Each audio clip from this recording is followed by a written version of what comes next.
Good evening বন্ধুরা। তো আমি বিকালবেলা আমার স্টুডেন্টকে পড়াতে গিয়েছি। তো পড়ানো শেষ করে আসার পথে আমাদের এখানে একটা মাঠে পিঠাপুলি মেলা শুরু হয়েছে। তো ভাবলাম না এই একটু ঘুরে আসি। তো এই যে এখানে অনেকগুলি পিঠা নিয়ে বসেছে। আজকে অনেক দিন ধরে হচ্ছে, 3-4 বছর ধরেই হচ্ছে। তো আজকে ফার্স্ট শুরু হয়েছে। তো এখান থেকে একটু ভিডিও করে তোমাদেরকেও দেখাচ্ছি।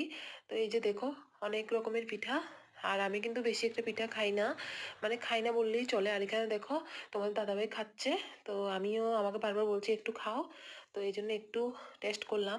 তারপরে এই যে অন্য দোকান থেকেও খাচ্ছে, ওর পিঠে খুবই ভালো লাগে, বাড়িতে বানালেও খাবে। আর এখন পিঠেগুলি শুরু হয়েছে, তো 3 দিন হবে, 3 দিন যাবে।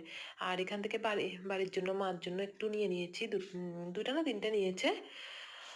তো আমার মিনি ব্লগটা কেমন লাগলো, আর তোমাদের সাথে দেখা হচ্ছে পরবর্তী নেক্সট ভিডিওতে। টাটা।